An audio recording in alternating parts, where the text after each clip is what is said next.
Superman began as a Depression-era power fantasy. Created in 1938 by Jerry Siegel and Joe Shuster, he was introduced in the first issue of Action Comics as a bulletproof strongman who championed the underdog. Early Superman was far from the clean-cut icon that most people associate him with today. He was more of a crusader for justice, tossing corrupt landlords out of windows and threatening wife-beaters with jail time. But as the character grew in popularity, his image softened. He became a symbol for moral clarity, a comforting figure in uncertain times. By the 1940s, Superman was everywhere, in comics, radio dramas, cartoons, and merchandise. He was a character, but he was also a brand, and that brand quickly moved into film, though not always with the polish that you would expect.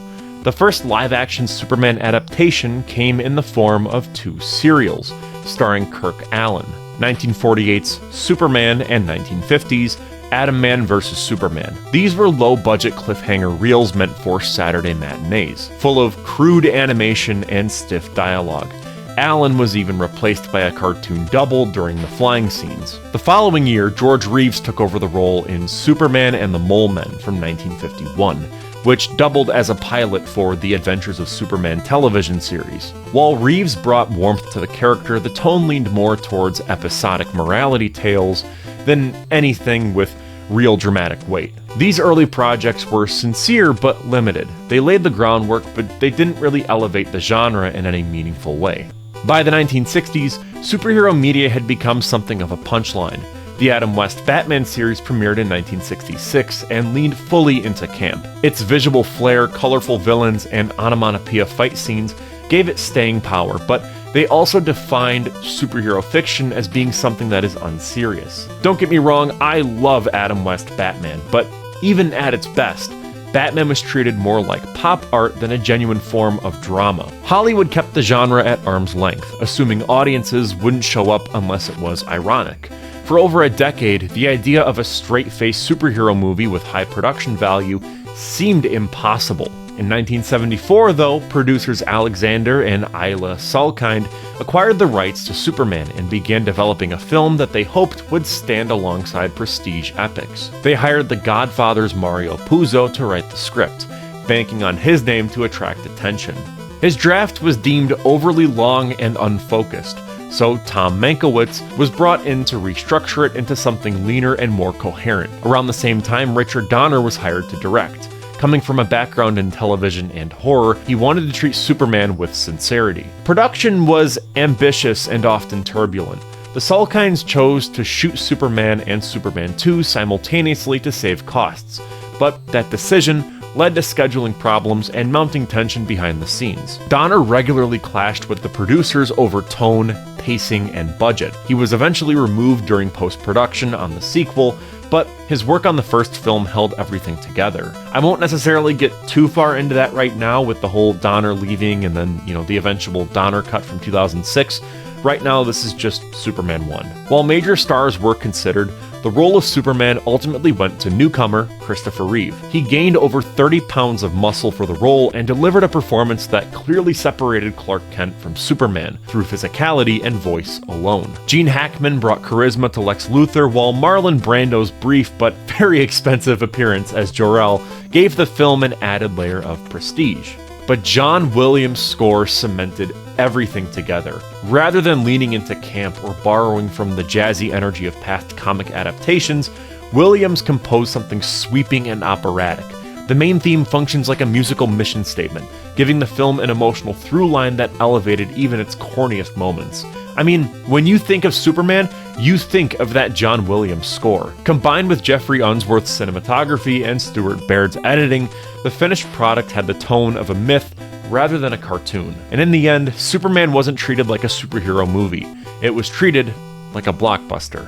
And that choice changed everything. To begin with, Superman caused a super traffic jam. The 950 or so who were leaving the theater parking lot were meeting head-on with the 950 or so just getting there. Probably one of the greatest literary heroes, American heroes, and we got to see if they're going to do justice to the film tonight. Growing up, this film was always in rotation. It lived on our family VCR, and I watched it often without fully connecting to it. At the time, we also had films like the Spider-Man trilogy, the X-Men films, and even the Batman movies on our VCR, and compared to those, it felt slower and quieter. Granted, those films are distanced by either a full decade or even several decades in the future, but still, it didn't have the large-scale action or visual effects that defined the superhero movies that I loved. I wasn't bored by it, but I never understood why it mattered. I guess I just didn't have the patience or perspective for something that moved this deliberately. Again, I was just a kid. That all changed in 2020 during the early months of the pandemic. I revisited it for the first time in years. I had just lost my grandpa, and without expecting anything, I found myself gutted by the scene where Pa Kent dies. It wasn't dramatic or drawn out, it just happens, and Clark's confusion in that moment felt painfully familiar. For the first time, the film's stillness made sense to me. It didn't need to be loud to be affecting. What struck me the most, though, was how carefully made it all felt. The performances are measured. The pacing gives every moment space to land. It feels sincere without leaning into sentimentality. There's no cynicism. There's no winking at the audience. The film believes in its own story. And now, I do too. After the destruction of Krypton, infant Kal-El is sent to Earth, where he's raised as Clark Kent by a Kansas farming couple. As he grows, Clark discovers his powers and his alien origin. Following the death of Pa Kent, he travels to the Arctic and learns his true identity. Embracing his role as Superman, he moves to Metropolis working as a reporter while secretly saving lives. There, he falls for journalist Lois Lane and becomes a public hero. Meanwhile, criminal mastermind Lex Luthor plots to destroy California with a hijacked nuclear missile. Superman stops the plan, but not before Lois dies. In grief, he flies around the Earth, reversing time and saving her life. What stands out immediately when revisiting Superman is how unassuming Christopher Reeve's introduction is. He's the third actor listed in the opening credits, behind Marlon Brando and Gene Hackman. That might seem bizarre now, considering he plays the title character, but at the time it reflected the reality of the production. Brando, at this point, was a global icon. Hackman had just won an Oscar. Reeve, by comparison, was a complete unknown. And yet, Reeve is the reason the film works so well. Everyone knows it now. The legacy of the character, the look, the tone, the entire modern image of Superman is tied to his performance. You can recast Batman a dozen times and audiences will debate who's the best. With Superman, it's different. Reeve owns it. There's a reason every actor who's played the role since is compared to him, and usually comes up short. What makes his performance so lasting isn't just the physical transformation, though that is impressive. He bulked up and changed his posture and trained for the role, but the real impact is the nuance. He gives Superman presence without ever making him feel smug. Easy, miss. I've got you. You've got me! Who's got you? There's a softness to how he speaks, a kindness behind the confidence. At the same time, his version of Clark Kent is all restraint and deflection. The change in body language is so subtle you can see it even when he's just standing in a room. Reeve doesn't play them as opposites. He plays Clark as Superman's camouflage, rather than his opposite self, and that choice gives the character dignity. You believe he means what he says. You believe he wants to help. And that kind of performance only works when there's no trace of irony or distance. Reeve never winks at the camera. He doesn't try to make the character modern or self-aware. He just plays it with conviction, and that conviction is what makes the rest of the film just feel grounded, even when the story leans into the cheesier aspects of either science fiction or fantasy. In my opinion, the flying sequences in Superman hold up astonishingly well. For a film released in 1978, the effects carry a surprising amount of weight. Even when you can tell Reeve is just suspended on wires, the illusion never fully breaks. That's largely because the visuals are supported by John Williams' score, which elevates every single moment. One of the clearest examples of this is the scene where Superman and Lois touch fingertips mid-flight. It's simple, even restrained, but the way it's framed and scored makes it feel monumental. One performance that often goes unnoticed is Jeff East as the teenage Clark Kent. His role is brief but essential, and the casting couldn't have been more precise. East looks like a younger version of Christopher Reeve, and the transition feels seamless. It's true that Reeve was overdubbed onto his voice, which is an odd creative choice, but it barely registers while watching. I mean, every time I get the football, I can make a touchdown. That's for sure. Every time. East's physical acting more than compensates. During the sequence where Pa Kent dies and is later buried, East carries the emotional weight of the moment through posture and expression. His grief reads clearly, even without his own voice, and that's not easy to pull off. The film uses that moment to teach Clark a very hard truth. There are some things he can't stop. That lesson doesn't entirely hold though, considering the later time reversal sequence, but in isolation, the scene works. It lands even harder in the follow-up scene where Clark tells his mother that he has to leave. It's set in a quiet cornfield at sunrise. It's one of my favorite moments in the entire film. The way the camera holds on Ma Kent as she watches her son looking towards something bigger than himself says everything.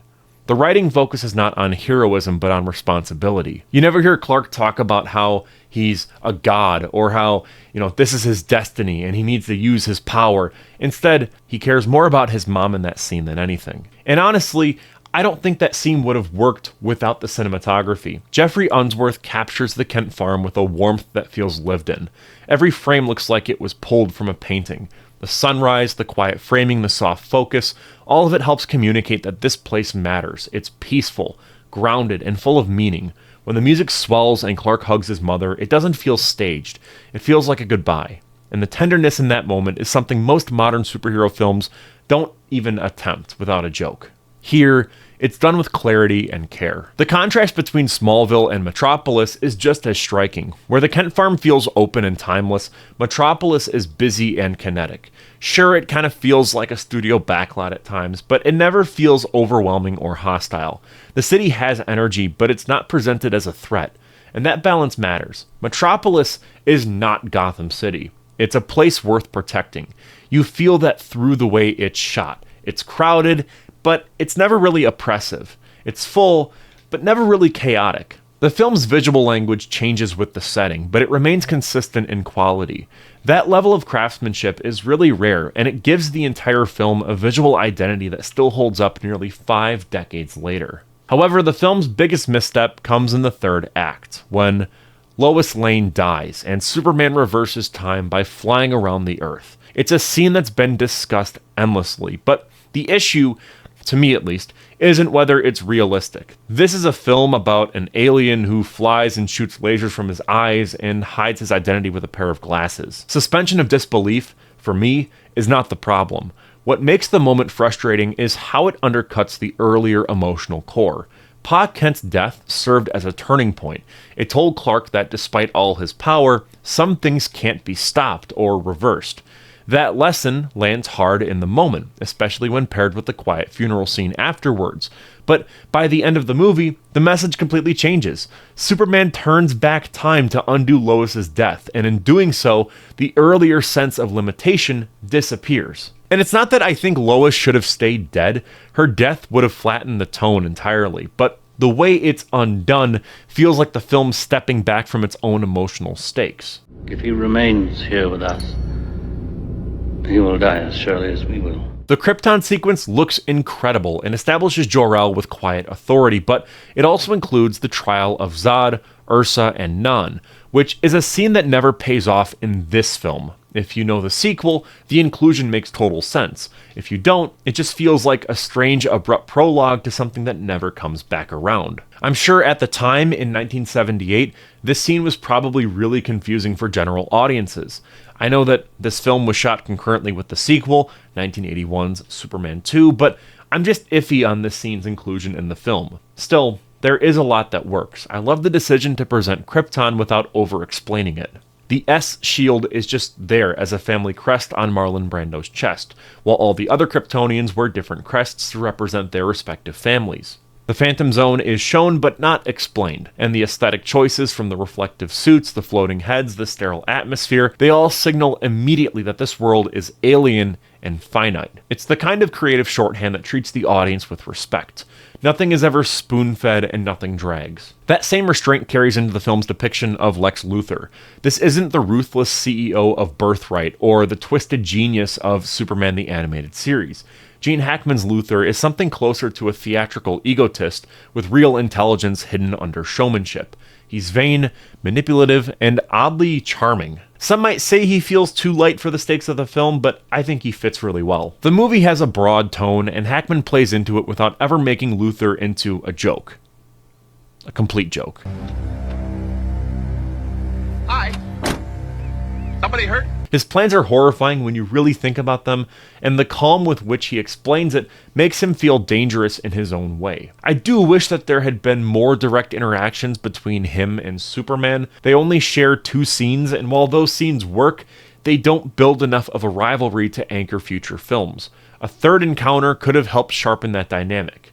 But still, this version of Superman is honest, kind, and deeply human. The Clark Kent scenes aren't filler, but instead they're the emotional foundation. Whether he's fumbling through a newsroom or standing silently in a Kansas cornfield, we understand who he is and what he values. Superman isn't flawless, but it is sincere. It carries a vision of the character that still holds weight, even in an era flooded with superhero media and dark, evil Superman that is an anti-hero, or it's an Elseworld Superman who likes to kill people, or even Omni-Man and Homelander and whatever the hell that is. This film doesn't try to modernize Superman or deconstruct him. It just shows us who he is and why he matters. The heart of the film isn't in the flying or the fighting. It's in the quiet moments. A hand on a shoulder, a hug in a field, a glance out the window at sunrise. These are the scenes that stay with me. They're simple, but they speak to something permanent about the character. As of the writing of this retrospective in June 2025,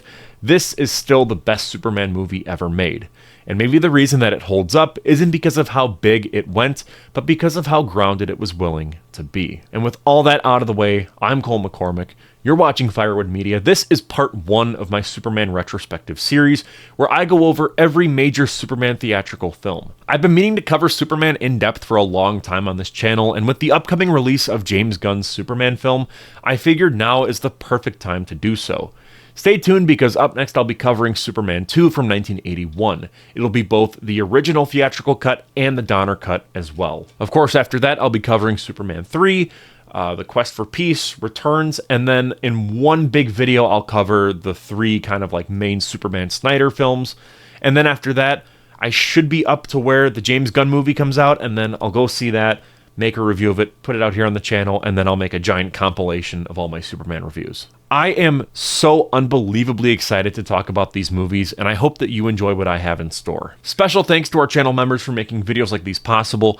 Their names are listed on screen, either here or here. I'm not too sure where yet. Thank you so much for watching, and I will see you in the next one.